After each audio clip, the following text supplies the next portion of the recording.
So as people are still joining, we will get started. And I would like to welcome you to this edition of Hult Women in Leadership in our Real Talk series, where we will be tackling the big questions in today's world. To give you some background, in case this is the first time you are joining a Hult event, Hult has designed a school that looks to the future by focusing on developing your leadership skills, challenging you with a future-oriented curriculum, and building a global perspective that only first-hand experience can bring. We currently have an undergraduate program, 5 specialized one-year master's programs, a one-year MBA program, and a uniquely flexible part-time executive MBA program. If you would like to learn more about these, you can find information at www.hult.edu. So this evening we are joined by Hult Professor Joanne Lawrence, Hult Senior Vice President Jessica Szubart, and then Hult's MBA student Soledad for our Women in Leadership webinar. So before we get started, I would like to do a little housekeeping. This webinar is going to last about half an hour. We will make time for questions at the end. If you do have questions, please feel free to start typing them in the Q&A box in the bottom right-hand corner, and I'll be getting them real time. And then for anyone who's not able to make this event or the full event, we will be sending you a recorded version via email in the next couple of days. So we can now get started. I would like to hand it over to the panelists. Jessica, why don't we start with you? If you can introduce yourself, your title, and where you're from. Sure. As Mia mentioned, I'm a Senior Vice President here at Hult with almost 20 years of experience either in sales and marketing across a number of different functions, and I'm originally from Chicago. Awesome. Okay, I'm Joanne Lawrence. I'm Professor of Business and Global Society and Social Innovation here at Hult.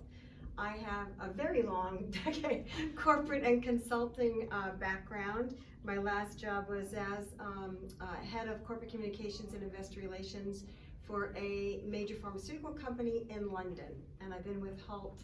I teach at all the campuses. So I've been here about 12 years now. My name is Soledad Andrea. I'm from Chile, and I'm currently a student for the MBA program, and I will do the dual degree in business analytics after. And I have like more than 10 years, 15 years of experience working in marketing for this for consumer goods and entertainment mostly. Awesome.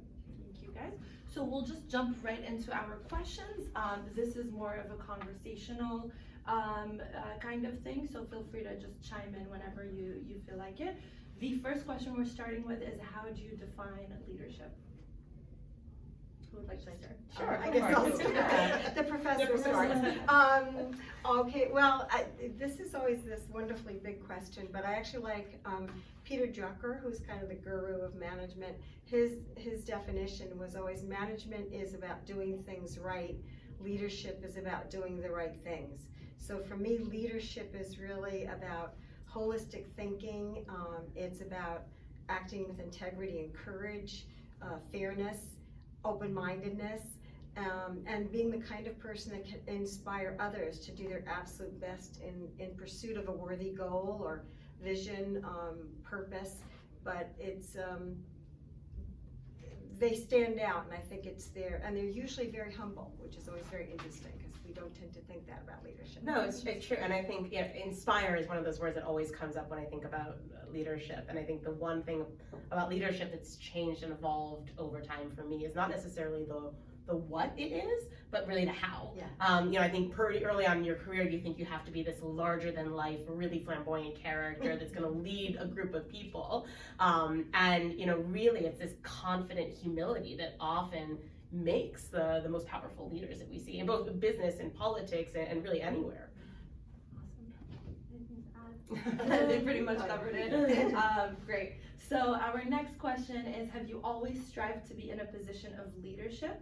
And was there a specific moment that encouraged you to follow this path? I think I've always been ambitious. I don't know if I would say even from like 7th grade, I knew exactly which college I wanted to go to. I bought the t-shirt and everything. Spoiler alert, I was rejected from that college. So life sort of ends up taking on these different turns. But And I don't think, perhaps as young girls, we aren't always taught to kind of take on those leadership opportunities in the same way that, young boys are, which I hope is now changing that whole idea of, she's not bossy, she's a leader, but, it's more once you kind of get into those, into those business opportunities that, those opportunities are afforded to you. And then over time, I think I naturally, early on in my career, I knew I wanted to manage. I knew I wanted to, inevitably lead teams. So I think it's sort of a natural evolution for me. Yeah, so my case is also like a natural thing, but I have to learn a lot about how to be a good leader, because like the leadership was very natural in me, but not the good leadership. So that was something that I have to learn during the years. So Awesome. Did you ever have a specific moment that clicked for you and you're like, yeah, honestly, during my career, so in the work, I have some issues, some moment like managing people. And actually, I really like this new generation because they stand up when they want to say something. And that's really good because you can like see what you are doing wrong, and you have to take the things how they are. And honestly, I have learned a lot about that. So yeah. awesome. So how did your path lead you to business studies in your case, or your current position in leadership in both of your cases? I think for me it was interesting when it's funny, I never thought of myself younger as a leader, but I think I was always president of the class, those kinds of jobs. But I can remember clearly when I got out of school, I kept thinking there were these three main sectors: academic, government, and business. And my family, my dad was in business, so it wasn't, out of reach. But there were two things for me personally. I did always want to make a difference, and I did want to be international.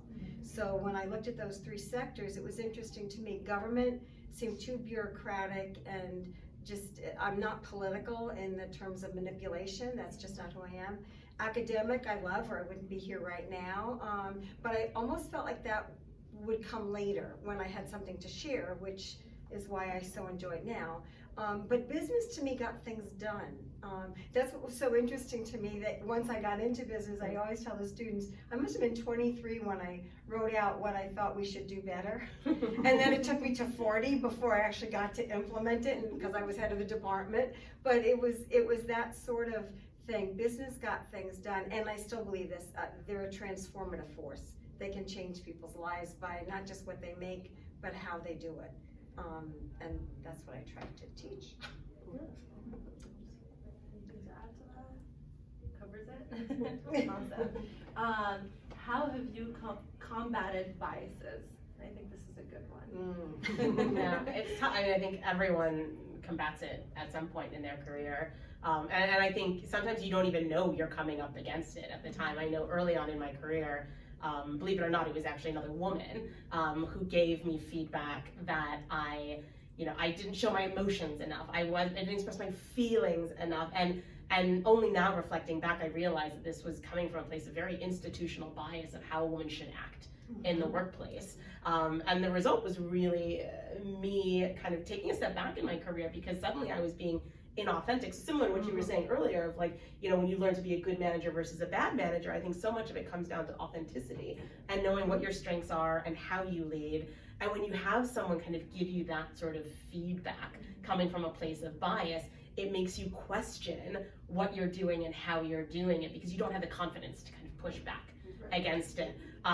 Thankfully you change managers and you move on to different roles. And I think in doing that and being afforded the opportunity to work with I think stronger managers, stronger leaders, suddenly I realized, like, this isn't who I am. Like, that's okay. It's okay that I don't express myself the way she would expect me to express myself.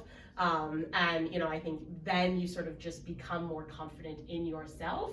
Not to say that you go and say, like, that's bias, I'm not going to take that, but you know how to work around it afterwards, and you know how to recognize it, and you know when to, acknowledge it versus when to ignore it and move on and do your own thing.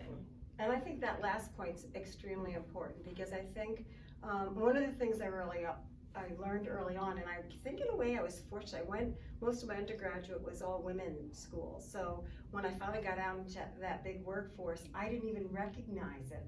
I didn't know it for what it was. as I've gotten older, the other thing I've always realized is bias is not always intentional. Yeah. So I think the important thing as a woman, or you really can get hung up and have a really bad response to something that is not intended. So I think, and I know specifically in my own mind, there were specific instances where I'm always very glad I waited, you know, I just tried to see where it was. And sometimes it means responding with good humor, like, you know, they didn't mean it, and you know and you know it didn't come out that way. Other times it's take a stand. I mean, I still remember saying to one guy that was maybe about 40 at the time, I was in my 20s, you know, nobody calls me dear, just my husband. And that was a big deal for me because I didn't normally speak that way. To even older senior executives who all of a sudden were faced with young women and didn't know quite what to do with us. So I think it's important, otherwise you get very hung up, and it can be completely unintended. So I think knowing where it comes from and maintaining your sense of humor at all times, very important. I agree with that. And also, sometimes we have some bias with ourselves. Yes. So we put, I don't know why, but we put some concept in our minds, and then we feel like strange, like behavior, like the way we do, and that's just a real like big fight with yourself. So sometimes, like in my case, for example, when I was working and I was a mother, and I have to change all my pattern, everything, because I thought that all the things going to be like this way, and it turns to be other way, yes. and I have to like You change know, and well, there's one very big one right now that I'm finding really interesting, having watched this evolution of women in business. Something like, I think the Bureau of Labor Statistics said in the US about 38% of women today earn more than their husbands. oh yeah. This is now, you've got to think this through, because our own bias is he earns more or I follow him. And now it's being flipped, and this has been a big, the women don't know how to deal with it, right? Because they have a double standard. Right. And so they have to sit back and admit, there's no reason why you shouldn't earn more than he. Yeah. There's no if we're going for equality, Yeah. then that means equal both ways. Yeah. So, But this is that's this is a where you bias. hope that business will hopefully affect social change. Because I think what hasn't caught up, unfortunately, is women are excelling in the workforce, but maternity leave is still really far behind. Yeah. There's still the default assumption that the woman is the default caregiver. Right. The cook, the cleaner. I mean, there's just certain things that I realize as a woman I get so hung up about that I will get annoyed if my husband doesn't clean this up or doesn't do this or doesn't do that. And this is after a 12-hour day and dealing with everything else going on. But I think we have to recalibrate this year. Building that. So my specific case is exactly like that. So I'm the one who win more, and actually here that I'm here with my family, my husband is the one who stay at home to watch my kid while I'm studying. Right. So, and I have seen that there's a lot of like classmates who came, female classmates who came to this country alone. They leave their child in their countries, and for me it's like that is impossible. And mine is impossible, but they can manage. Is their culture all okay? And they're the same. So in my case, my husband is the one who cares and take the responsibility of the house, and we are okay. But the world in general is not okay. So it's a fight that you have to give him. No, and that's what's changing now. I think watching even in our classes, I think that's changing, and because I would say to everyone, I think one of the most important decisions you make is your spouse, even more than just this is your life partner, but in terms of support, because without that support, either way, by the way, I mean they need you too, but it's just that you're true partners. And it's a give and take. I mean, I wouldn't be where I am today over my career. I've moved abroad twice, and each time that's meant my at the time fiance, now husband, giving up his career or putting it on pause. And allowing me to sort of take the lead, and then but then it's a give and take, and then I know when it's time to kind of like, all right, well now it's time to move back. You need your opportunity. See, that's true partnership. I think that for this to work, that's true partnership. Supporting each other, pushing each other to be better. Absolutely. Amazing. I knew that was a great question.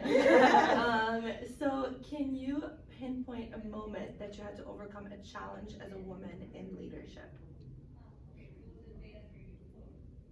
In my case, from the very beginning, my first work interview, I got a meeting with the hiring manager, and one of the questions he asked me was where I foresee myself in 10 years. And I was like, okay, maybe like managing a group of people, having fun in the work, having fun with my friends, traveling around the world, owning my own apartment, that's it. He was like, oh, you're lying, you never mentioned your marriage. I was like, but you tell me 10 years. I don't foresee myself in 10 years being married and with kids. He was like, come on, all the women want to get married eventually. And I was like, honestly, I don't. And he was like, okay. Finally, he gave me the position. I accepted, and like 1 hour after, I was like, what did I do? So, yeah. What happened? I hope you got married the next day. I hope, and I reject the position. He was really mad, but I honestly know that he learned the lesson, and he will never ask that question to any woman ever again. So. No, it's funny, all those, because I can remember being asked, because I was married at the time, and being asked when I planned to have children. And this is so early and such a long time ago. But I remember even then, at 22 years old, I stood up and walked out. I just stood up and walked out. But I was surprised with myself. That's why I'm saying that some things just strike a chord in you that it's wrong. Yeah. It's just wrong. And like you, I mean, and I was appalled. And yet that same office, you know, a year later, the person that was in that same role, that's where I got my very first job. So, you know, it was just a matter of the attitude of the people that were there. But the other first challenge was when I got promoted and I had a woman working for me and discovered that she was undermining me because in her mind working for a woman made her role less. She was less because she was secretary to a woman, and she was the first person I had to fire. I was like 25 years old. I never forgot it. Well, today, obviously, I've never forgotten. But it was really, I was so appalled, and she was so bright. I was gonna, you know, like at that time, companies would help you go through school, pay for it. Right. And she was so smart. I was gonna recommend her for the program, but in the end, I found all my reports weren't getting out. I mean, that's when you really, you know, people were so. At any rate, it was quite sad, but that was a big challenge. Yeah.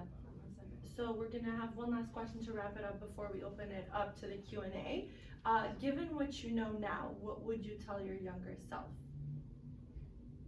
Oh gosh, so much. It's true. To pick the most important thing. Yeah. I mean, I think part of it is don't back down. I mean, there's so many times where overall, I never regret any decision I make. I mean, that's, I think, and no one should, right? You make decisions with intention and with the information that you have, and hindsight's, 20/20. But, I think if I were to look at anything with a filter of regret, it's those times where I doubted myself and I took a step back because someone else didn't believe in me. And, you need to be your biggest self-champion, right? I mean, you have to kind of be there and to encourage yourself to do all these things. So, don't back down from those situations. You might not always be right, but, you do have what it takes to kind of succeed in whatever you're putting your mind to. As cliche as it sounds, but It's really important. Really You have to important. pat your own back. Exactly, I totally agree. So never reject about nothing, but confidence is really important. So to believe in your gut also, you have the sixth sense, so use it, and you have to believe it, and that's why you are feeling something, go and move and go for a goal. Just one, not too many, but go for a goal and just believe in yourself. That's my. I guess for myself, looking back, I did this talk one time to women, and I came up with these, what I call the 5 E's to success. And I think the first one is expectations. We honestly, as women, don't set them high enough. I can still remember saying I wanted to be head of a department, but never that I wanted to be the CEO of the company. So you sort of, you set your expectations too low. So that would be one E. I think the second is to become sort of an expert in something, which is always helpful, which it doesn't matter whether you're man or woman. I think doing something a little bit special.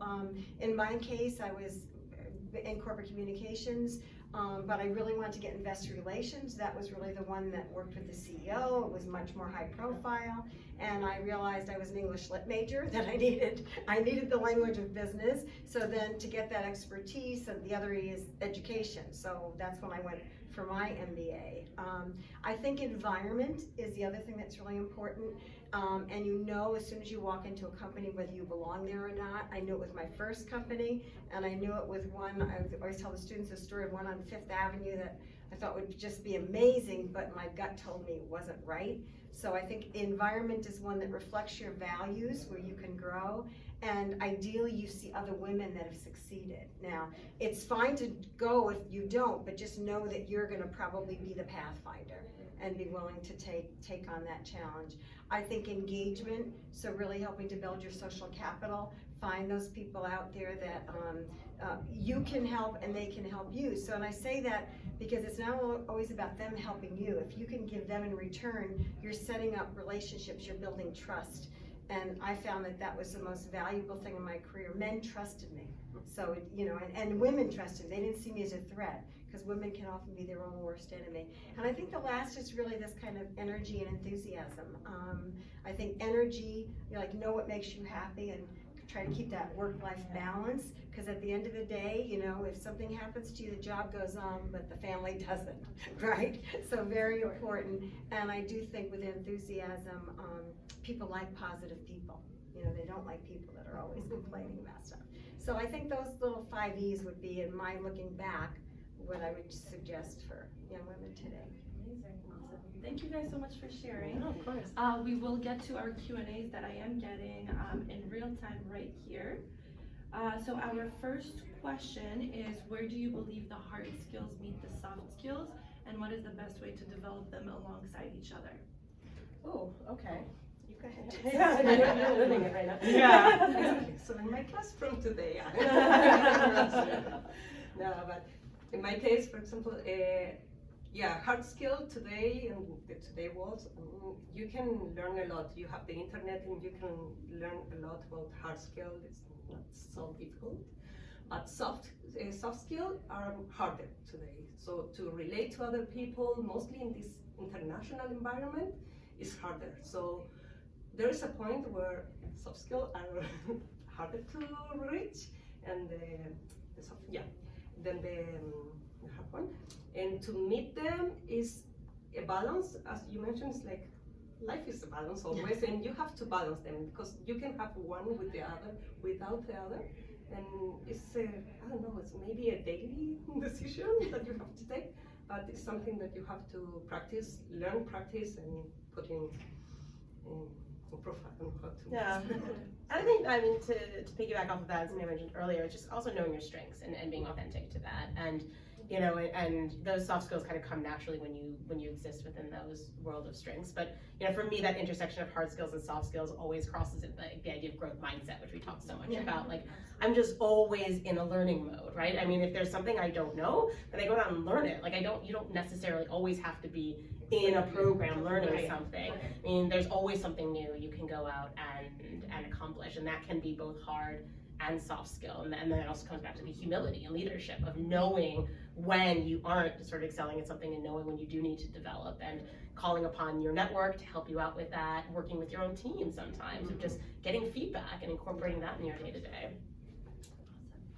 All right, our next question is, how do you think a student who is figuring out their professional path can discover which is the position that will help them grow their career without having the experience in the field? How did each of you discover it?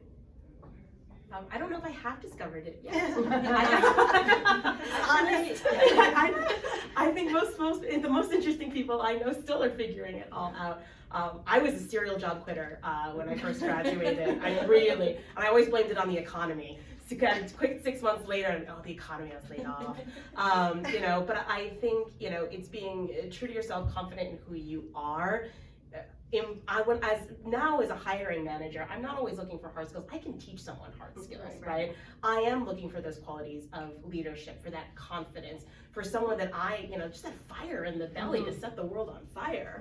Like those are things that I think, we undervalue and we don't really kind of hone in on when we're kind of preparing ourselves for the interview. It's not what you know of everything, it's kind of how you present yourself and who you are internally. I would have to agree with that, because I always found it interesting, and this was the difference between living in the UK as long as I lived, and I hired a lot of people. I was, corporate, I was head of the department, and I still remember it was interesting, say there, and also looking at even what happens here.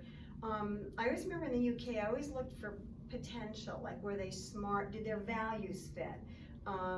Their personalities, what was that all like? Because I agree that the heart and the content is easy, or they wouldn't actually be on the interview if they didn't have that part. So I think in that you're looking more for how they will fit with the team and what their capability and openness is. See, I think for me, one of the best traits in anybody is open-mindedness, because if you don't have that open-mindedness and willing to change, you're not a good fit. So I would agree. I don't think it is the hard stuff. I think it's some of that stuff that you can't put your finger on. But in terms of the person looking for a job, I mean, I would say do your research on the company to see, again, if it matches your values, because I do think that's very important.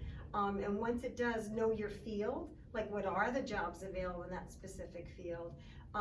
But I also think having and I don't want to make it sound like it's a vision. It's like, I always knew I wanted to live in London. I always knew that I was good at writing, so this kind of function in a company was a good fit for me. Right. So there are things like that you should do an inventory of yourself, right. Like figure out, because you're a brand, you're a product, right. What are you selling, and why should I buy you? Absolutely. So. Yeah, working on that, the thing is that you're going to go to work like every day for I don't know how many years, so you really want to love your work. So you have to do whatever motivates you to wake up in the morning and leave your family or leave whatever you like to do and go to this work. So the position, exactly, I totally agree with you, is like more what motivates you, and then probably your boss is, if you are in the wrong area, like say marketing instead of finance, they will move you. Right. If they see that you have different abilities, they will move you probably. But the things that you have to match with the company, with the industry, and to feel comfortable in that environment. Yeah. Otherwise you won't grow. Yeah, exactly. So you will not grow. Yeah. So we have about 2 more questions that we can get through before we have to end. How do you achieve balance in your personal and professional life? Oh my God. Everybody loves this question. Everyone dreads this question. I think you guys should go, because the dirty little secret is we don't.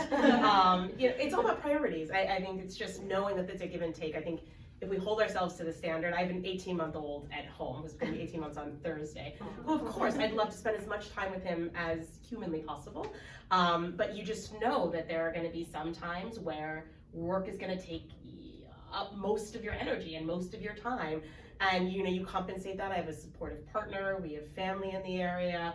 And then there are other times where I know I just kind of have to take my foot off the gas here at work and put more time and energy into my family at home. And it's just prioritization, and you're gonna feel guilty on both sides, right? So when you're all in on work, you're gonna feel guilty with family, and then when you're at home, you feel like a million little things are popping up about work. But I think you just have to forgive yourself for that and know that you do your best. Yeah, totally agree. It's like you're all the day balancing things, and you can control everything. So it's like to be open minded and to take the things how they come. And saying that, for example, your son may be sick tomorrow, you don't know, and you have to quit a very important meeting, or you have to work during the weekend. I don't know. There's something that things happen, and you have to be flexible to receive them and to work on them. So you have to be always balancing, and to have a support team, like saying. And I think that like there's a point where you say that's it, like Sundays, no emails, nothing. You just you need to set some boundaries, because otherwise especially because we all tend to be professional, and we do love what we do, so you can just go on forever. So it's like set a boundary, like no emails on the weekend, or that's what I did like again about living in London. They have a very clear sense of work and home, Yeah. and you don't interfere. Yeah. And I think it was brilliant. Amazing. So I actually have two more questions. One is specifically for you, Soledad, because it's a difference between Latin America and North America. But when it comes to women in film entertainment leadership positions, do you see any differences between Latin America and the United States? Latin America and the United States. Yes. Honestly, I don't see much difference in my personal case. Mm-hmm. So I have seen like the same issues, or the woman struggling with the same kind of problems in Latin America than in the States. It's like this an industry made mainly by men. So we all are fighting in that, and there's a great like sisterhood behind that help you like every day. So Awesome. Women stand together. yeah. Great. So last question to wrap up. Have you had failure during your career, and how did you manage? Of course. Yes. I mean, your career will probably be defined by most of your failures, but it's, again, kind of getting back to that growth mindset of like that it's always a learning opportunity. I think my biggest growth opportunities came from a failure. And you know, it's not something that you did wrong. It's just something that, you know, you could have done differently, and then you make sure that you don't do that again in the future. But if you're not failing, you're not trying hard enough. You're not taking enough risks. That's a very true statement. So, you know, I think if you're not failing, you're doing something wrong. And that's a failure in and of itself. I think the biggest failure you could probably go up against. So you just get to a point in your career where you don't fear it anymore. You just kind of brace yourself for it and then figure out what you do to move on. I was gonna say, and I think you develop the confidence and the resiliency. Yeah. And not everything works. You know, I can still remember, sometimes it's the people that are brought in over you at a certain point. You don't match. Again, it's that value system. So it's nothing to do with you and nothing to do with them. It's just not good together. So Yeah. I think as you grow in your role and in your career, you start to recognize though, and it's a little like, it's the confidence, it's knowing it's not you. You're competent, or you wouldn't be doing what you're doing in the first place. Right. So it's just sometimes it's not a good mix. Right. And that's another one where I'd say, once you know it, just get out. Just because you're not gonna be able to grow, and in fact, you'll just go downhill. Yeah. So I think that those are, so I never define them as failures, to be honest. I just think of them as their changes, or something's happened. I mean, I've been through takeovers, mergers, all this other stuff. And with each one, it opened up huge opportunity. Yeah. I mean, it was exact opposite, huge opportunity. Absolutely. So, Yeah. I see them also like a challenge more than a failure. Like right. I don't go to home and cry.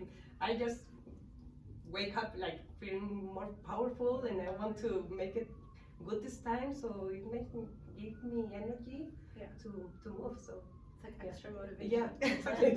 Awesome. Not so much. Just a bit. Well, thank you guys so much for this. Thank you. This is super insightful. I, for one, am like ready to take on the world. And thanks to everyone who joined this. As I mentioned in the beginning, we will be sending this recording over to you via email in the next couple of days. If you would like more information about our programs here at Hult, you can find them at hult.edu. And if this webinar was useful to you, we have a lot more coming. You can find them at hult.edu/events. That's all for today. Thank you guys for joining us. Thank you. Thank you. We hope to see you again.